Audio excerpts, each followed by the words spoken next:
हमारे साथ वही बिहार के लाल है जो कि इंटर विज्ञान की परीक्षा में फर्स्ट रैंक लाकर पूरे बिहार का नाम रोशन किया है। तो हमारे साथ अभी मृत्युंजय है। कैसा लग रहा है सर? सबसे पहले तो आपको टीम को बहुत बहुत धन्यवाद जो हमें बधाई देने के लिए आए, और बहुत खुशी हो रही है क्योंकि मेरे द्वार पर सुबह से ही भीड़ लगी हुई है बधाइयाँ देने के लिए। तो बहुत खुशी हो रही है, फैमिली मेंबर्स और टीचर्स सब बहुत ज़्यादा खुश हैं सर। फर्स्ट रैंक लाए हैं, ये कैसे मतलब हुआ आपसे? जी मैं बता दूं कि मेरा 10th क्लास में जो मार्क्स था 471 मार्क्स था, जो बिहार में 10वां स्थान था। 10th में मतलब फर्स्ट रैंक कितना था? 94.2% था सर, 471 मार्क्स। और मतलब मैट्रिक में मतलब 15वां रैंक लाए हैं और इंटर में फर्स्ट रैंक लाए हैं क्या? मैट्रिक में सर मेरा 15वां स्थान आया था और उसमें कुछ चूक रह गई थी, जिससे मुझे टीचर ने भी मोटिवेट किया, घर पर पेरेंट्स और फैमिली मेंबर्स ने भी मोटिवेट किया कि तुम इससे अच्छा कर सकते हो। और मैंने अपनी तरफ से पूरी कोशिश की कि इंटर में उससे अच्छा करूं और जो मैट्रिक में गलतियां हुई उसको ना दोहराऊं, और आज टीचर्स और पेरेंट्स के सपोर्ट से इतना तक हो पाया। अच्छा, बहुत सारे स्टूडेंट जानना चाहता है जो कि टॉप करना चाहते हैं, वो चाहते हैं कि कितना घंटा पढ़ाई करते थे? जी मैं लगभग 8 से 9 घंटे पढ़ाई करता था, लेकिन पढ़ाई में फोकस सबसे ज्यादा जरूरी है, क्योंकि साइंस है जैसे सब्जेक्ट में पूरी एकाग्रता के साथ जब तक हम नहीं पढ़ेंगे तब तक हमें वो पढ़ाई समझ में नहीं आएगी और भारी लगने लगेगा। इसीलिए हमें पूरे फोकस से पढ़ना है और टीचर की बातों को ध्यान से सुनना है और उनकी गाइडलाइन का पालन करना है। और मेरे कोचिंग चाणक्य स्टडी सेंटर के teachers Diwakar sir, Aurangzeb sir, Prakash sir, सभी ने हमेशा से हमें गाइडलाइन दिया, लगातार टेस्ट लिए, जिसके कारण यहाँ तक हो पाया सर। सेल्फ स्टडी आप 8 घंटा करते थे? जी सर। ऐसे क्लास कोचिंग भी करते थे? जी कोचिंग मैं चाणक्य स्टडी सेंटर में करता था और मेरे विद्यालय का नाम जीएम उच्च विद्यालय सह इंटर कॉलेज है। और सारे स्टूडेंट को क्या कहना चाहते हैं जो टॉप करना चाहते हैं? जी मैं उनको यही कहना चाहूँगा कि पहली बात कि टीचर की बातों को ध्यान से सुने और किसी भी नोट्स का लगातार रिवाइज करते रहें, क्योंकि मैं कई बार कह भी चुका हूं कि हम रोबोट नहीं है कि एक बार याद कर लेंगे तो हमारे दिमाग में हमेशा के लिए याद हो जाएगा। उसको लगातार रिवाइज करना बहुत जरूरी होता है और टेस्ट देते रहें और उसकी टेस्ट में जो गलतियां होती हैं उस पर सुधार करने का प्रयास करें कि वह गलतियां दोबारा न हो। कोई रूटीन था आपका क्या पढ़ाई जो करते थे? जी रूटीन हमेशा के लिए ऐसा रूटीन नहीं है, बल्कि डेली एक पेपर पर तैयार कर लीजिए कि डेली सुबह में तैयार कीजिए कि क्या क्या दिन भर में करना है और उस रूटीन पर दिन भर काम कीजिए। तो वो दिन भर नाइट में भी पढ़ाई करते थे? कितने से कितने बजे तक? नाइट में सर मैं लगभग 11 बजे तक पढ़ाई करता हूँ। 11 बजे तक? जी। कहा जाता है सुबह में जो पढ़ाई करते हो कभी भूलते नहीं है, सुबह में पढ़ाई करते थे? जी ऐसी बात नहीं है, हर स्टूडेंट की अपनी कैपेसिटी होती है, कोई सुबह में अच्छा पढ़ता है, कोई रात में अच्छा पढ़ता है। तो कभी कभी मैं रात में ज्यादा देर तक पढ़ता था तो सुबह में नहीं पढ़ता था, अगर रात में 9 बजे तक 10 बजे तक पढ़ूँ तो सुबह में उठ के पढ़ता था। वो अपने ऊपर टाइम मैनेजमेंट के हिसाब से होता था। बहुत सारे ऐसे स्टूडेंट है जो कि घर का भी काम करना पड़ता है। जी आपको घर के काम करना पड़ता था कि नहीं? जी बिल्कुल भी नहीं, क्योंकि मेरे पिताजी दुकान चलाते हैं बड़हरिया में, उनके द्वारा भी हम पर कोई दबाव नहीं बनाया गया और परिवार के लोगों द्वारा भी हम पर कोई दबाव नहीं बनाया गया कि घर का काम करो। मुझे कहा गया कि तुम सिर्फ पढ़ाई पर फोकस करो और तुम पढ़ो।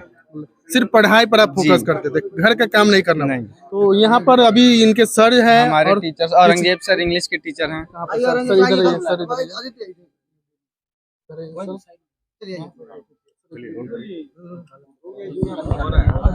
तो देख सकते हैं यहाँ पर सर है। सर कैसे पढ़ाए कि आपका स्टूडेंट अभी बिहार टॉप कर गया है? देखिए पढ़ाने का तो तरीका तो सेम ही होता है। जैसे एक कहावत है कि winners don't do different things, they do things differently.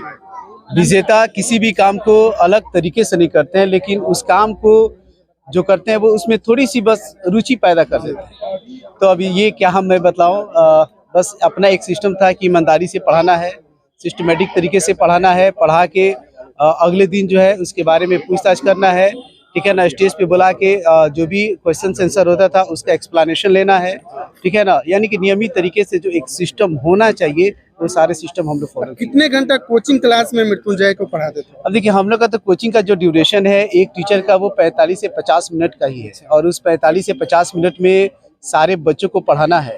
तो अब तो हम लोग जो अपने जगह पे खड़ा होकर पढ़ाते थे, ठीक है ना, अब है कि स्टूडेंट्स कितना हद तक वो हमारी बात को, हमारी अंडरस्टैंडिंग को वो समझ सकता है, ये तो स्टूडेंट पे निर्भर करता है। लेकिन मृत्युंजय में एक चीज़ हम लोग देखें कि टीचर्स के द्वारा जो कुछ भी पढ़ाया गया अगले दिन मृत्युंजय बड़ी ईमानदारी से टाउट चैप्टर को स्टडी करके और प्रैक्टिस करके आता था। आपके कोचिंग में कितने स्टूडेंट पढ़ते थे? देखिए अभी तो हमारे पास 12th में 175 स्टूडेंट्स थे, उसमें से लगभग 35 स्टूडेंट्स जो है वो मोर देन 400 है।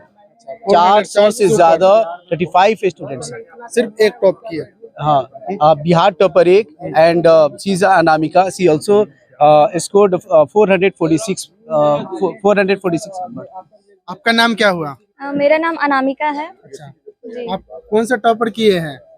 जी हम डिस्ट्रिक्ट में रैंक लाए हैं। डिस्ट्रिक्ट में रहे हैं? जी। मतलब सिवान जिला में? जी सर से ही पढ़े हैं? जी हम चाणक्य स्टडी सेंटर में ही पढ़े थे। अच्छा, चाणक्य स्टडी सेंटर सेंटर में। मेरे जी। कोचिंग का नाम है चाणक्य स्टडी सेंटर। कितना नंबर आया है आपका? मेरा 446 आया है। 446 नंबर। जी ऐसा क्या हुआ कि आप टॉप नहीं किए? जी हमने भी अपना पूरा मेहनत दिया था। सर पूरा- का बात नहीं मतलब नोट करते नहीं थे? सर लोग ने पूरा सपोर्ट किया हमें। ऐसा नहीं है कि कोई स्पेशल आदमी के सबके साथ से सर कोई डाउट था तो आप पूछ भी सकते थे। हम लोग के पास पूरा इंडिपेंडेंट था कि सर आप हम जो भी क्वेश्चन पूछेंगे तो सर हम लोग उसका जवाब देंगे।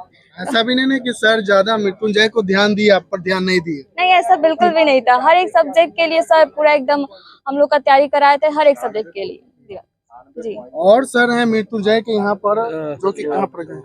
इधर बात कर रहे हैं। और यहाँ पर देख सकते हैं जो कि जिनके बेटा इस बिहार में रैंक लाए हैं वही पिता यहाँ पर है।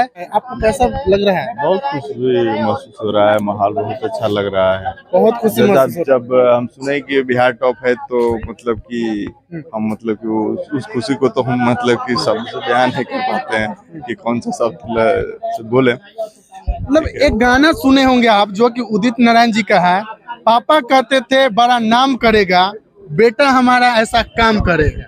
तो आपका बेटा ऐसा काम किए हैं कि जो कि बिहार में टॉप रैंक ले आए। जी जी, अब क्या चाहते हैं, बेटा को क्या बनना देखना चाहते हैं? जो उनका ड्रीम है वो पूरा करेंगे। हमारा जो अभिभावक का गार्जियन का जो फर्ज बनता है उनका हर कमी को पूरा करना वो हम करेंगे। वो अपना टारगेट लक्ष्य पकड़ेंगे, हम अपना काम पूरा करेंगे। जब से मतलब वो टॉप किए तब से मतलब यहाँ पर काफी ज्यादा लोग आ जी, रहे जी, हैं। जी, जी। आप परेशान तो नहीं ना हो रहे नहीं हैं? ना, परेशान क्या हो रहे हैं, ये तो दिन बहुत मतलब कि सौभाग्य से मिलता है। कभी सोचे थे कि हमारे दूरा पर इतना मीडिया वाले नहीं, हैं? नहीं, नहीं, नहीं, कभी नहीं सोचे थे? कभी नहीं सोचे थे कि इतना हमारे 24 घंटा कल 2 बजे से 1:30 बजे से लेकर के अभी तक अभी तक कि इतना मतलब कि हमेशा 50 आदमी आते रहे, इंटरव्यू लेते रहे, बात करते रहे। ऐसे तो कभी सोच ही नहीं सकते थे, सोचे भी नहीं थे। बेटा की खुशी में मतलब अभी दुकान भी बंद किए हुए हैं? हाँ बिल्कुल बंद कर दिए थे, कल 1:30 बजे बंद कर दिए। अच्छा, 1:30 बजे बंद कर दिए हाँ, हैं? 1:30 बजे बंद कर दिए। बंद करके अब आगे यहाँ पे हमारे अगर दरवाजे पर अगर 10 आदमी खड़ा है तो हम दुकान चलाने से हमको कोई फायदा नहीं है। हमारे द्वार पर जो आए हैं उनका कदर करना मेरा फर्ज बनता है, पहला फर्ज। वो तो बाद में भी काम हो सकता है। बाद में भी काम होगा जो होगा, इसके लिए तो सारी दुनिया मर रही है। अच्छा, आज वो हमको मौका मिला है तो हम क्यों छोड़ें। बहुत सारे ऐसे भी पिता है जो कि बेटा को मतलब घर में काम भी रहता है, कुछ बेटा को करने के लिए बोलते हैं। आप करने के लिए बोलते थे कि नहीं? नहीं नहीं, वो कभी कभार इनकेस अगर इमरजेंसी होगा, कभी जरूरी है तो 1-1.5 घंटा 2 घंटा के लिए दुकान पर जाते थे। फिर हम जब आते थे तो उनको भेज देते थे कि आप इससे मतलब नहीं है, आप जाइए अपना काम अपना पढ़ाई करिए, अपना काम कीजिए, हम अपना काम करेंगे। फुल सपोर्ट मतलब पढ़ाई में करिए। पूरा पूरा।